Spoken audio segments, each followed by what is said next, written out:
So stretching has a number of great benefits. First and foremost, it increases the range of motion around the joint in preparation for athletic performance. In addition, when done properly, stretching can really enhance things like jumping power, sprinting speed, and overall athletic performance.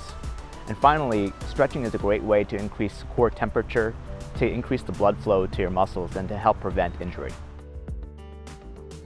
So I think it's important, first of all, to recognize that before the actual stretching routine, that the child athlete should be properly warmed up. So that could entail doing things like jumping jacks or running at a slow pace, controlled fashion, in order to get that heart rate up and the core temperature elevated before actually starting the stretching. And in addition, you want to avoid things like bouncing or uncontrolled movements while stretching, because that's a good way to have an injury. The second movement that we move into then is a walking lunge, which is a great way to warm up your glutes and your hamstrings. Subsequently, we demonstrate a lateral type of movement where you're running in a diagonal for 4 to 5 steps.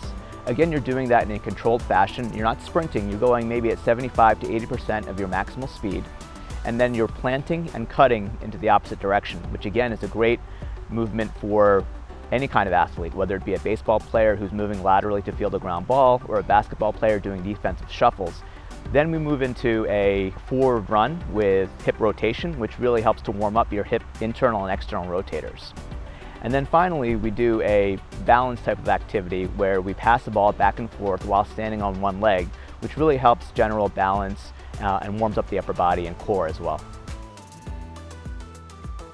So I think in general, whether it's an acute injury or an overuse injury, the first principle to apply is really resting.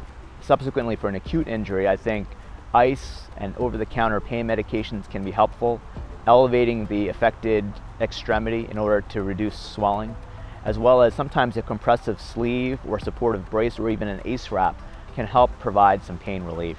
Pediatricians are a great resource for the initial management of these types of injuries. They're very well versed in terms of their knowledge of the principles and their knowledge of the musculoskeletal anatomy to help guide treatment.